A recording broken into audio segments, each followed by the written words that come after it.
हूं कि एक वर्ड ऑफ कॉशन है मेरी तरफ से आपको। सीए बनने के बाद ऐसा फील रहता है कि शायद यही मंजिल थी, जबकि ऐसा बिल्कुल भी नहीं है। अभी युद्ध के लिए तो तैयारी चल रही है, युद्ध तो अभी स्टार्ट होना है। सीए की डिग्री तो मात्र आपके पास एक हथियार है उस सफलता को पार करने के लिए, उस चीज को लाने के लिए जो आपको चाहिए। तो उससे नजर मत उठाना। आप ये ध्यान रखना कि आपके टारगेट्स क्या हैं, जीवन में आप क्या करना चाहते हो। मैं कुछ छोटी छोटी आपको बातें इसमें बताना चाहता हूं। सीए बनने के बाद आपको जो सबसे पहली क्वालिटी लानी है अपने में, मैं पहले क्लासों में भी कई बार कहा है और इसलिए मैं फिर से दोहराना चाहता हूं। किसी भी सफलता में सबसे प्रमुख रोल इस बात का है कि हम रिस्पेक्ट कितनी करते हैं दूसरी चीजों की। यह सबसे इंपॉर्टेंट है। जब आप दूसरे की रिस्पेक्ट करते हैं तो सफलता आसान हो जाती है, और भी चीजें सफलता में होंगी। लेकिन रिस्पेक्ट जब मैं बोलता हूं तो रिस्पेक्ट के अंदर केवल यह ना समझ ले कि हम केवल दूसरे का एक रिस्पेक्ट नॉर्मल वर्ड की बात कर रहा हूं। रिस्पेक्ट का मतलब किसी का धर्म भी हो सकता है, किसी के विचार भी हो सकते हैं, किसी का समय भी हो सकता है, किसी का ज्ञान भी हो सकता है, किसी की उम्र भी हो सकती है। आपको सभी चीजों का सम्मान करना है। अपने आप को आज ये प्रण ले लो कि हम कम से कम आज दूसरे के विचारों से लेकर उसके हर चीज का सम्मान करेंगे। आपके व्यक्तित्व में चार चांद लग जाएंगे। डिग्री तो इंस्टीट्यूट ने लगा दी है, ये आपने चेंज करना है अपने ऊपर। और ये चेंज बहुत ही जरूरी है सफलता के लिए, जो आमतौर पे मैंने देखा है अक्सर लोगों के पास नहीं होता। तो आपने एक तो जरूर सम्मान के ऊपर ध्यान देना है। इसलिए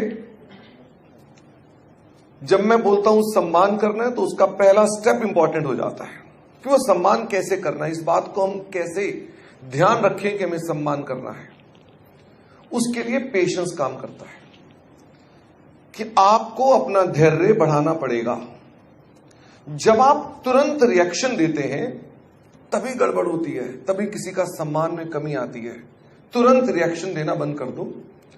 आपने जैसी कोई बात सुनी, जरूरी नहीं है कि हम तुरंत उस पर रिएक्शन दें। आराम से उस बात को पहले एब्जॉर्ब करो। दूसरे व्यक्ति का कारण हो सकता है ऐसा सोचने का, दूसरे व्यक्ति की कोई मजबूरी हो सकती है ऐसा सोचने की। ऐसा करते ही आप एक अलग व्यक्ति बन जाएंगे। और मेरे को लगता है सीए डिग्री के अलावा ये वो ट्रेड्स हैं जो आपको कहीं पर भी ले जा सकते हैं। अपने कॉन्सेप्ट्स की, अपने विचारों की क्लैरिटी रखो कि आप जीवन में क्या करना चाहते हैं। अक्सर ऐसा होता है, वो क्लैरिटी नहीं होती है तो प्रॉब्लम होती है। मैं सीए बना, जैसे आप यहां रैंकर के रूप में हैं, तो हमारे टाइम पर सर ऐसे कोई सेलिब्रेशंस नहीं होती थी।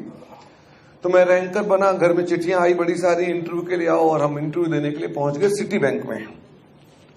सिटी बैंक वालों में सारे रैंकर्स को बुलाया हुआ था कि आओ जी आपका इंटरव्यू लेते हैं। कनॉट प्लेस में जगह थी जहां पर मैं गया इंटरव्यू देने के लिए। तो उसने मुझसे क्वेश्चन पूछा, वहां जो इंटरव्यू ले रही थी मैम, उसने क्वेश्चन पूछा, बोले मिस्टर शर्मा आपने सीए भी कर रखी है? मैंने कहा हाँ, आपने बुलाया इसीलिए। मैंने कहा आपने सीएस भी कर रखी है? मैंने कहा हाँ। उसने कहा आपने आईसीडब्ल्यू भी कर रखी है? मैंने कहा हाँ हाँ बिल्कुल ठीक। कह रही आप करना क्या चाहते हो? इससे तो यह साबित होता है कि आप बड़े कंफ्यूज हैं। इससे यह साबित होता है कि आपने सिद्धि प्राप्त कर रखी है पढ़ाई पर, लेकिन यह मतलब नहीं होता कि आप मेरे लिए काम के हैं। मुझे उसकी बात बहुत अपील कर गई। मैं तब तक नौकरी ढूंढ रहा था और उस इंटरव्यू के बाद मैं आकर यह सोचना शुरू हो गया था कि मुझे करना क्या है। मैंने यह प्रमाणित कर दिया इस समाज को कि मैं 3 डिग्री ले सकता हूं, लेकिन इससे कुछ फायदा नहीं है। इससे मेरी कंफ्यूजन बढ़ गई।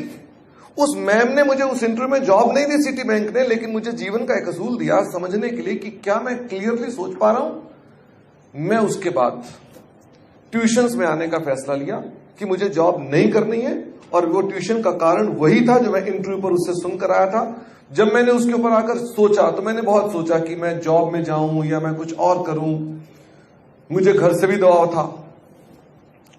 वो कह रहे थे भाई बंद करो ये ट्यूशन पढ़ाने का काम, शादी नहीं होगी इससे। मेरे को धमकी दे दी गई शादी की भी। मुझे पढ़ाना अच्छा लगता था। मैंने कहा अब क्या करें। फिर मैंने सोचा चलो कोई जरूरी थोड़ा ना सब आदमियों की इस दुनिया में शादी हो जाए, मान लेंगे नहीं हुई हमारी। अब माता पिता ने बहुत समझाया, जोर डाला, उन्होंने कहा नहीं नहीं तेरी सीए की तो ऐसा थोड़ा ना, सीए की डिग्री इसलिए लिया तुमने। उन्होंने बल्कि सर जबरदस्ती मेरा ऑफिस भी खुलवा दिया। मैंने 2 साल तक वो ऑफिस रखा, लेकिन ऑफिस के अंदर भी मैं बच्चों को पढ़ाता ही था। वहां सारे बच्चे जो आते थे, मैं सुबह वहां पर सुबह क्लास ही लेता था और बाकी टाइम वहां बैठ के किताब बनाता था और काम करता था। उसी दौरान एक किस्सा ही सुना रहा हूं, उसी दौरान कोई रेफरेंस दिया गया और हिमाचल प्रदेश से कोई परिवार देखने आ गया। उन्हें सीए करके बताया गया था कि लड़का सीए करता है। वो आए, उन्होंने सीए का बोर्ड देखा, उनको लगा कि सीए ऐसे ही होते होंगे और अल्टीमेटली मेरी शादी भी साथ में हो ही गई। पर मुझे मैं तब भी टीचिंग में था, पर मुझे ये लगता है कि बड़ा इंपॉर्टेंट है अपने विजन को क्लियर रखना। उसके बाद मैंने फिर कभी भी ये नहीं सोचा है कि इसमें मुझे 1000 रुपए मिले कि मुझे 10,000 मिले। मैंने कभी भी इस नजरिए से काम नहीं किया कि मुझे पैसे चाहिए। हाँ, मैंने फ्री भी कभी काम नहीं किया। प्रोफेशनल होकर फ्री काम करेंगे तो प्रोफेशनल की वैल्यू नहीं है। पर मैंने ये नहीं सोचा कभी भी कि हाँ मुझे पैसे के लिए काम करना है। ये मैं अभी भी कहता हूं, बेशक आप जो मर्जी कहें कि सर आप हाई फीस चार्ज करते हैं, ये करते हैं, वो करते हैं, लेकिन स्टिल मैंने पैसे के लिए काम नहीं किया। मैंने सिर्फ अपने पैशन के लिए काम किया। मुझे जो अच्छा लगता था मैं वही काम करता हूं और वही काम मैं आपको करने के लिए आज मोटिवेट कर रहा हूं कि यहां से आगे की यात्रा में सीए की तो बड़ी बातें हो गई। अब सीए की चर्चा करने आपसे बेकार है कि सीए उस पर तो महारत आपने प्रमाणित कर दी। अब तो आपने प्रमाणित ये करना है कि इसके अगले लेवल पर कहां जाना है हमने। उसके लिए अपने विचारों में क्लैरिटी रखना कि हमें ये करना है। और 99% जो मैंने लोगों को पढ़ा है वो अपने जीवन में सफल उन्हीं चीजों में होते हैं जिनमें उनका पैशन होता है। इसलिए जोर जबरदस्ती की जाए आपको कि नहीं नहीं जॉब करो या आप प्रैक्टिस में जाओ या आप टीचिंग में जाओ, वो सब गलत होने वाला है। अपने विजन को क्लियर रखना, जो अच्छा लगता है काम वही करना, क्योंकि उसी को आप 25-30 साल तक करने की क्षमता भी रखते हो। बेशक 25 साल मत करो, 15 साल करो, लेकिन आपको अपने पास वो क्लैरिटी रखनी है। तो आई बिलीव कि आप अपने पास आज यहां से जाने के बाद ये विजन क्लियर रखोगे और जो मैंने आपको 2 सूत्र दिए, पेशेंस का और दूसरे के प्रति सम्मान का, इनका ध्यान रखोगे। मुझे उम्मीद है इसके आगे आपको लाइफ में कभी भी प्रॉब्लम नहीं आएगी। आप बहुत ऊंचाइयां छुएंगे, ऐसी मेरी मंगल कामना है। आपके मन में एक सवाल उठता होगा कि सर हमें आप अपने पास इस विजन को आगे ले जाना हो तो हमें क्या क्या कैरियर ऑप्शन